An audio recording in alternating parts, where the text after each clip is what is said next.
안녕하세요. 저는 오늘 오픈소스 데이터베이스 큐브리드의 개발 프로세스라는 주제로 발표할 큐브리드의 유형규라고 합니다.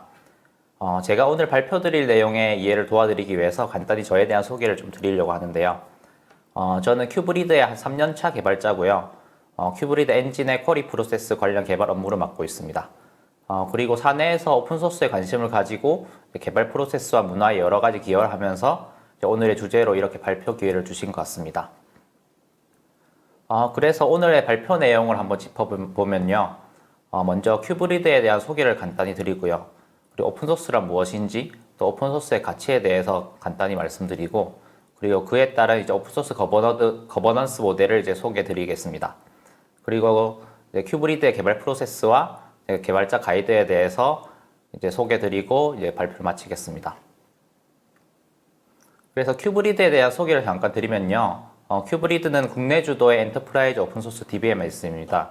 이 의미는 이제 그 DBMS로서 이제 엔터프라이즈 피처들을 모두 가지고 있다는 뜻이고요. 그리고 최신 메이저 버전은 11.0 버전이고, 그리고 1년에 한 번 이제 마이너 버전 릴리즈를 하고, 4년에 한 번 메이저 버전 릴리즈를 합니다. 그래서 저희 큐브리드에 대한 히스토리에 대해서 잠깐 말씀을 드리면, 저희 1992년에 유니 SQL이라는 이제 김원 박사님께서 만드신 ORDBMS를 기반으로 2008년에 오픈소스로 전환하면서 이제 새롭게 재디자인된 이제 오픈소스 프로젝트고요. 그리고 최근 이제 큐브리드 11 버전을 이제 오픈하면서 이제 큐브리드 파운데이션을 설립했습니다. 네, 그래서 이 장에서는 저희 큐브리드 오픈소스 라이선스에 대해서 소개해 드릴 건데요. 큐브리드는 현재 듀얼 라이선스 없이 완전 오픈소스 라이선스 정책을 가지고 있습니다. 그래서 왼쪽에 그림을 보시면 큐브리드 제품군은 위쪽 인터페이스와 툴, 그리고 아래쪽에 브로커와 서버로 나누어져 있고요. 큐브리드 인터페이스나 지원 도구에는 뭐 드라이버나 큐브리드 매니저, 마이그레이션 툴 등이 있는데 이러한 것들은 이제 BSD 라이선스로 자유롭게 수정 배포 가능합니다.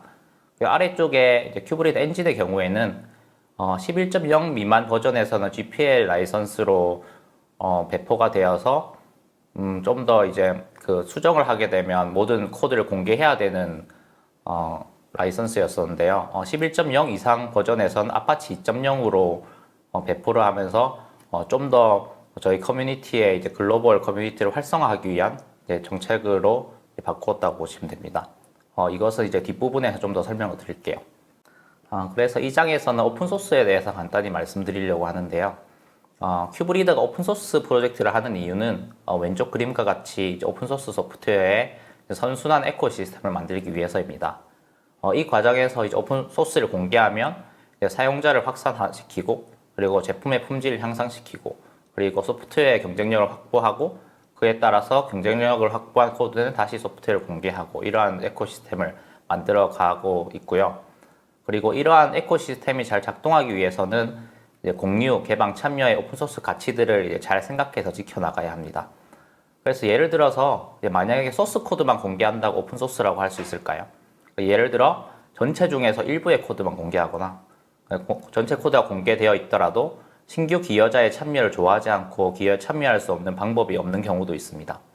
그리고 신규 참여자가 기여하기 힘들도록 프로젝트의 이제 모든 진행 과정이 비공개라면 오픈소스 프로젝트라고 할 수 없겠죠.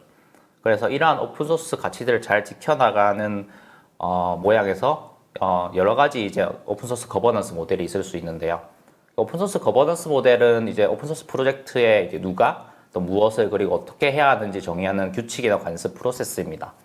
그래서 하나의 프로젝트가 이제 무조건 하나의 오픈소스 거버넌스 모델을 가지지는 않습니다. 그러니까 프로젝트의 각 측면에 따라서 여러 모델을 가질 수도 있고요.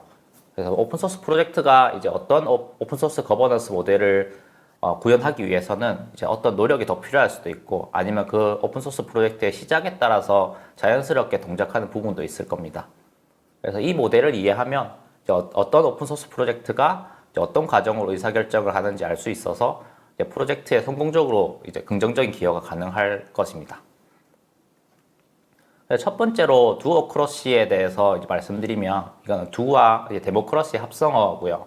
그러니까 프로젝트에 가장 많은 시간과 에너지, 관심을 투자하는 개인이 이제 스스로 역할과 작업을 선택하고 실행하는 조직 구조입니다. 그래서 이제 그에 따른 권한과 영향력은 이제 실제 업무를 수행하는 사람들에게 부여가 되고요. 그러니까 따라서 이 거버넌스 모델은 이제 프로젝트 구성원의 서로 간의 커뮤니케이션과 합의를 기반으로 작동합니다. 따라서 이제 뭔가 공식적이고 정교한 거버넌스 규칙을 만들려고 하지 않습니다. 그래서 서로 간에 이거 할까 저거 할까 하고 이제 합의에 따라서 이루어지기 때문에 만약에 신규 기여자가 참여하려고 한다면 그 구성원 간의 관습을 바로 즉시 알기 힘들거나 또 기여에 대한 이제 과정이나 승인 과정을 이제 바로 얻는 것이 힘들기 때문에 좀 더 참여를 어렵게 할 수 있는 모델이라고 보시면 됩니다. 그리고 이제 파운더 리더 모델은 이제 신규 프로젝트나 기여자가 적은 프로젝트에서 좀 일반적인 편인데요. 반면에 뭐 리눅스나 이런 이제 되게 큰 오픈 소스 프로젝트에서도 볼 수도 있는 이제 모델입니다. 그러니까 프로젝트를 이제 시작한 개인이나 뭐 그룹이 이제 프로젝트를 모든 프로젝트를 관리하고 로드맵을 만들고 뭐 코드를 어떻게 병합할 건지에 대한 것들을 모두 제어합니다. 이때 이제 일부 프로젝트에서는 이제 의사결정 과정에서 뭐 자비로운 종신 독재자라고 부르는 이제 리더가 존재하고요.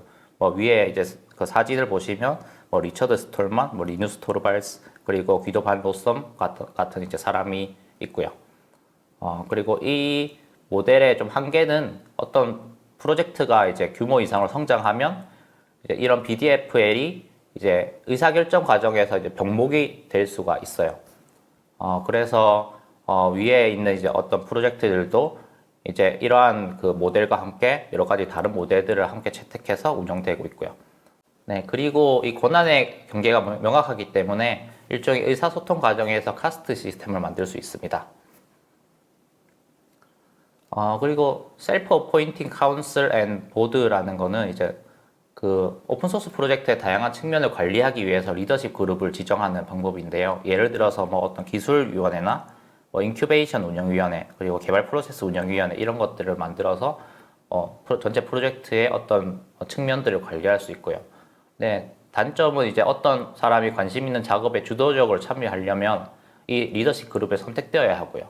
이런 리더십 그룹에 선택되지 못한다면 이제 이런 커뮤니티 참여에 대해서 조금 힘들어질 수도 있겠죠. 그리고 그 다음 모델은 이제 다양한 프로젝트 역할을 수행할 후보자를 투표로 선출하거나 그리고 어떤 정책이나 이제 절차를 승인하거나 업데이트하는 것을 이제 투표를 통해서 하는 것입니다. 이런 경우에는 기여하는 사람들이 너무 대규모라서 그런 커다란 오픈소스 프로젝트에 되게 일반적이고요. 대신에 이제 이를 위한 이제 절차를 수립하거나 문서화하거나 아니면 투표를 위한 이제 프로세스들이 필요하기 때문에 이러한 이제 모델을 만들기 위해서는 시간이 많이 소요된다는 단점이 있습니다. 그 다음으로는 회사가 어떤 개발자나 이제 사용자에게 다가가기 위한 방법으로 오픈소스 라이선스 조건에 따라서 소프트웨어를 배포하는 것이 있습니다. 이게 일반적으로 이제 어떤 회사가 소프트웨어를 만든 후에 오픈소스로 이제 본인들의 이제 소프트웨어를 공개했을 때 이제 많이 볼 수 있는 모델이고요. 이러한 경우에 처음에 오픈 프로젝트가 커갈 때 이제 작업에 빠른 의사결정을 가질 수 있고 그리고 소프트웨어를 개발하고 어떤 플러그인들을 이제 만들 때 생태계를 지원한다든지 아니면 외부 개발자 커뮤니티 활성화를 위한 이런 오버헤드들을 일부 이제 회사의 리소스를 충족하기 위해서 어쩔 수 없이 선택하는 경우가 있습니다. 반면에 이게 오픈소스 프로젝트라고 주장하지만 어떤 하나의 회사에 의해서 완전히 통제되고 외부 기여자를 수락하지 않는 경우가 있기 때문에 어떤 신규 기여자의 입장에서 이게 오픈소스라고 하지만 과연 오픈소스 프로젝트가 맞는지 그리고 내가 기여해도 되는지 이제 꺼리게 될 수 있는 모델이라고 볼 수 있습니다. 그래서 이제 그 다음 모델을 보시면 파운데이션 백엔드라고 어떤 비영리 기관을 중심으로 단일 프로젝트 참가자가 이제 주요 프로젝트 리소스를 무조건 다 독점적으로 제어가 불가능한 모델이 있습니다. 이러한 경우에는 이제 그 파운데이션이 오픈소스 프로젝트의 이제 모든 측면을 관리하는 단일 거버넌스 구조가 있을 수도 있고요.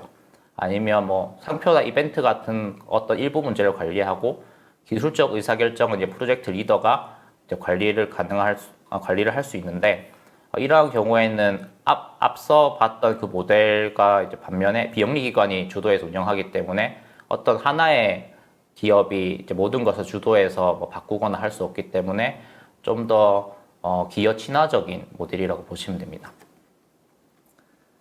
그렇다면 이제 오픈소스 거버넌스 모델을 설명하면서 이쯤 되면 이제 혹시 큐브리드는 어떤 거버넌스 모델을 취하고 있을까에 대해서 궁금하신 분들도 있을 것 같은데요.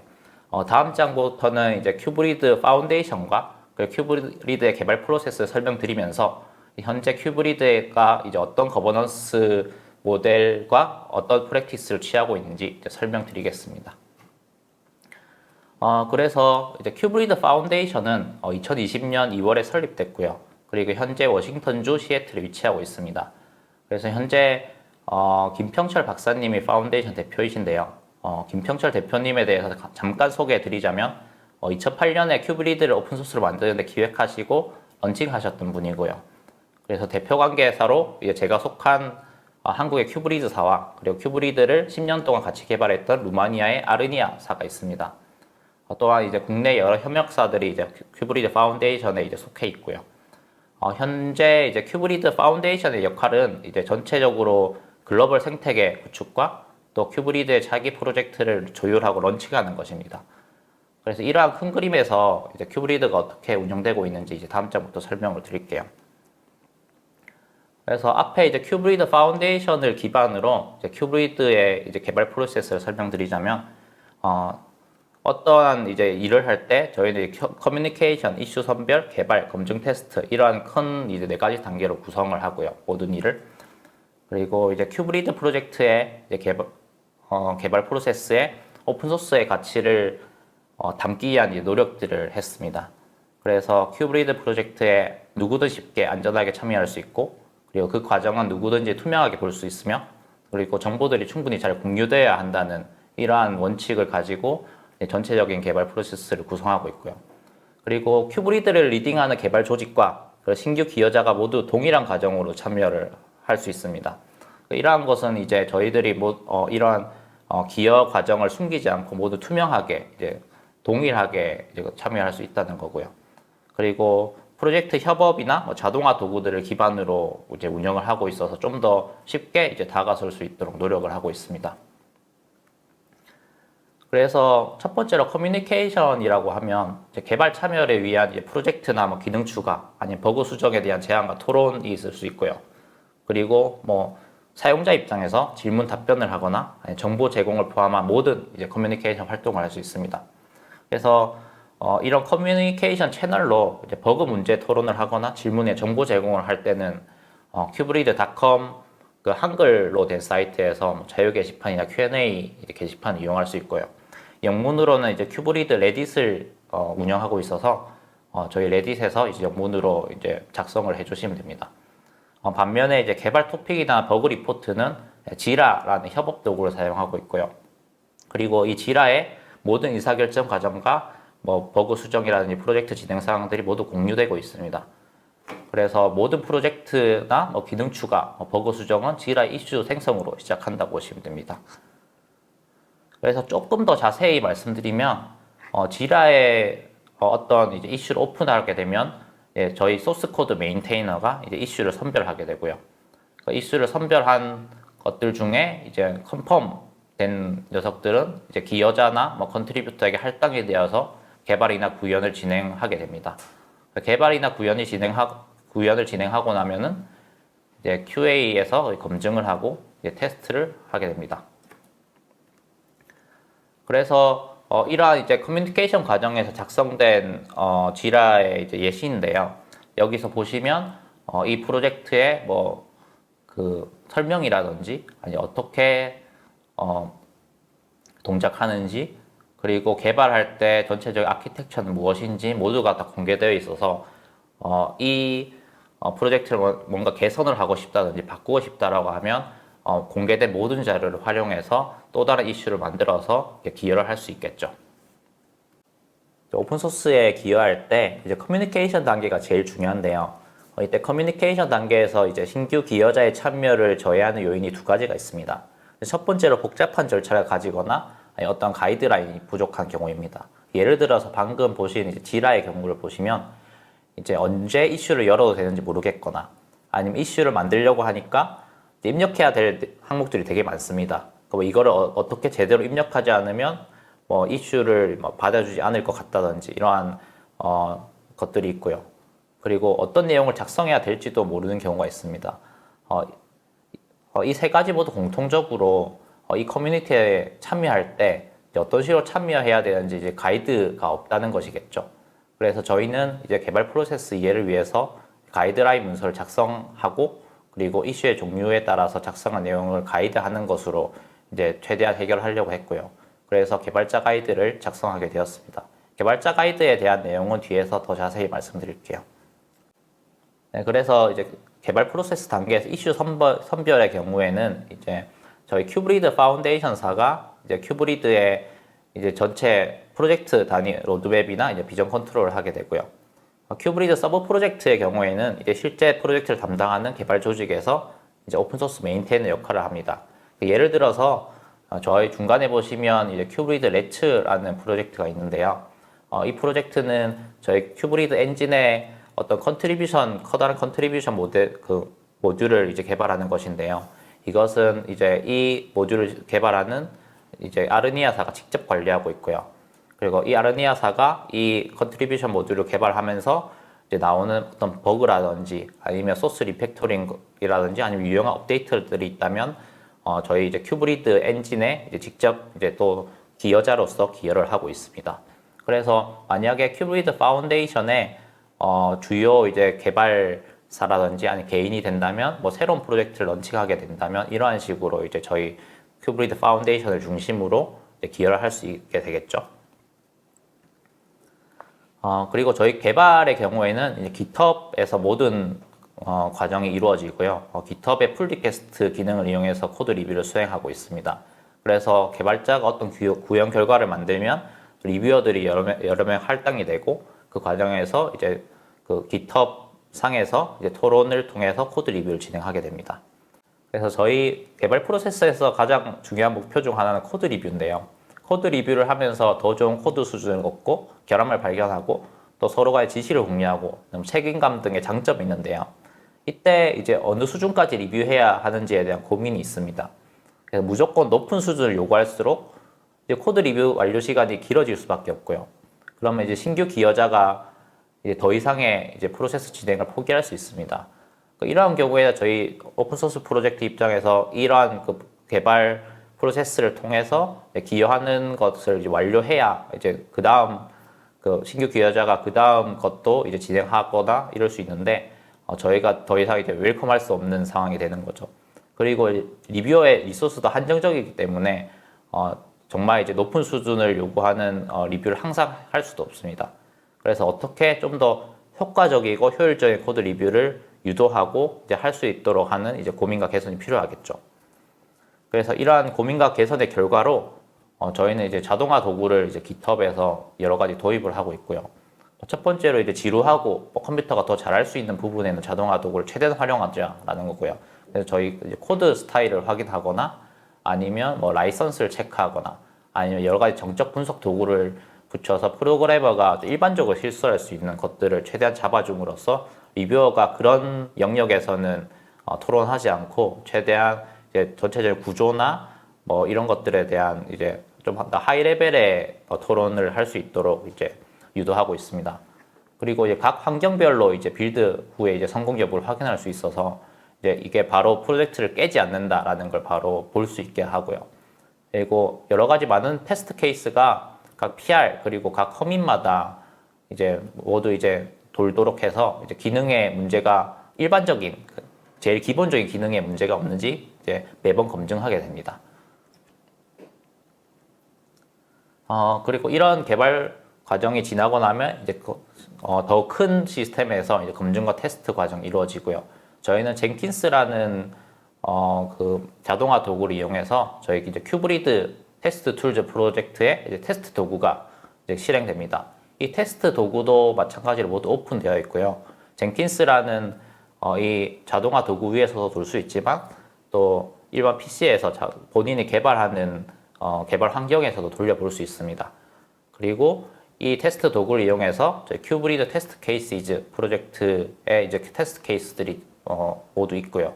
이 테스트 케이스를 보면서 어떤 질의에 대해서 어떤 식으로 결과가 나오는구나라고 보실 수 있고 이러한 프로젝트에도 모두 기여할 수 있습니다. 그리고 이러한 QA 시스템을 통해서 개발을 마친 개발자는 본인이 한 개발에 대한 이제 피드백을 받을 수 있고, 만약에 버그가 생긴 경우에는 다시 커뮤니케이션 단계부터 시작해서 이제 그 고치는 과정들을 수행할 수 있고요. 네, 그래서 앞서 이제 개발 프로세스를 설명드렸는데요. 그 개발 프로세스를 이제 정리하면서 이제 어떠한 이제 개발 프로세스 개선 고민과 그 고민 끝에 개발자 가이드를 작성하게 되었습니다. 이러한 동기로는 이제 제가 처음에 이제 큐브리드에 입사한 지 3년 정도 되었는데요. 이제 처음에 R&D 연구소 하나였던 조직이 이제 여러 개발팀과 이제 QA팀이 내부적으로 만들어지면서 개발 조직이 빠르게 커지면서 이제 새로 합류한 이제 동료 개발자들이 되게 많아졌습니다. 그래서 기존 개발자들은 이제 이것에 익숙하기 때문에 되게 쉽게 할 수 있었는데, 신규 개발자들은 그렇지 않죠. 그래서 이것들에 대해서 정리를 하면서 개발 프로세스에 대한 이제 의견 일치 과정이 필요했고요. 그러니까 저희 내부에서도 이제 의견 일치 과정이 없어서 이제 되게 신규 기여자가 힘들겠다라는 생각을 했습니다. 그리고 어떻게 기여를 할 수 있을까를 이제 들여다 보니까 이제 신규 기여자를 위한 큰 그림의 가이드가 없다는 것을 발견했습니다. 예를 들어서 지라나 깃허브에 기여하기 위한 내용들은 잘 정리되어 있는데, 도대체 어디서부터 보고 어디서부터 시작해야 될지에 대한 정보들이 흩어져 있다는 이제 문제가 있는 거죠. 그래서 그 결과로 개발자 가이드를 하나로 작성을 하게 되었고요. 그래서 이러한 과정은 이제 분명히 노력의 과정이 필요하겠지만, 이제 신규 기여자가 좀 더 쉽게 저희 커뮤니티에 이제 조인하기 위해서는 이제 무언가 정리된 커다란 개발 프로세스가 이제 필요하다고 생각했습니다. 그래서 저희 이제 개발자 가이드를 작성할 때 되게 고민을 많이 하면서 고려사항들을 이제 정리를 했는데요. 이러한 사람들이 이제 보기 힘든 문서는 읽지 않겠죠. 그리고 이 개발자 가이드와 이 프로세스라는 거는 큐브리드 프로세스가 계속 발전하고 바뀌면서 계속 이제 그 방법들이 이제 새로 바뀌고, 뭐 자동화 도구를 더 도입할 수도 있고, 여러 가지 이제 버전들이 계속 바뀔 겁니다. 그래서 좀 더 이제 쉽게 최신 버전을 업데이트하고 볼 수 있어야 합니다. 그를 위해서는 이제 버전 관리가 좀 더 쉬워야겠죠. 그리고 완벽한 개발 프로세스도 이제 가이드 문서도 없기 때문에 사람들이 그 문서에 들어와서 쉽게 편집을 할 수 있어야 되는데, 그런 모든 이제 과정들을 다 충족을 해야 되는데, 저희들이 여러 가지 플랫폼들을 고민하다가 깃북이라는 이제 플랫폼을 이용해서 이제 이러한 개발자 가이드를 모두 작성했습니다. 그러니까 이 깃북이 이제 깃을 기반으로 버전 관리를 할 수 있고, 그리고 웹상에서 바로 이제 편집을 할 수 있어가지고 저희들이 이러한 플랫폼을 이제 사용하게 되었고요. 만약에 이러한 이제 전체적인 개발자 가이드를 작성하기 위한 오픈소스 커뮤니티가 있다면 한번 또 고려해 보셔도 될 것 같습니다. 추가로 이제 오픈소스 프로젝트에 대해서 오픈소스 커뮤니티 플랜을 지원해서 오픈소스 프로젝트에 대해서 되게 열려 있는 그런 이제 플랫폼이라고 보시면 됩니다. 그래서 이제 저희 개발자 가이드는 이제 위에 이제 제목이 작성되어 있는 URL에서 보시면 저희 왼쪽에 이제 컨트리뷰션 가이드라인이라고 되어 있는 탭을 눌러 보시면 전체적인 이제 기여 과정들이 다 자세하게 작성되어 있고요. 그래서 이 내용들은 이제 개발 프로세스 전반에 대한 설명과 각 단계별 기여 가이드, 그리고 한글과 영문 버전에 대해서 모두 적혀 있습니다. 네, 여기까지 저희 개발 프로세스와 그리고 개발자 가이드를 작성하게 된 얘기들을 말씀드렸는데요. 오픈소스 커뮤니티는 계속 발전하면서 변합니다. 그리고 저희는 이제 더 나은 퀄리티의 결과와 또 높은 생산성의 균형을 위한 고민을 계속 해왔고요. 그리고 이제 저희는 계속 이제 신규 기여자의 성공적인 참여를 위한 고민을 계속 해나갈 것입니다. 그래서 저희에게 그 다음 스텝으로는 큐브리드를 개발할 때 좀 더 프로젝트에 참여하기 위해서 프로젝트의 이해를 더 도와줄 수 있는 내용들을 더 추가할 예정이고요. 예를 들어서 더 자세한 이제 소스 빌드 방법이라든지, 아니면 디버깅이나 뭐 성능 측정을 하기 위한 가이드, 그리고 소스 코드의 모듈별 자세한 이제 분석 자료라든지, 좀 더 기술적인 내용들을 좀 더 정리해서 오픈함으로써 좀 더 커뮤니티에 좀 더 쉽게 개발자들이 참여할 수 있도록 노력해 나갈 예정입니다. 네, 긴 발표 들어주셔서 감사하고요. 큐브리드에 이제 많은 관심과 참여 부탁드립니다. 감사합니다.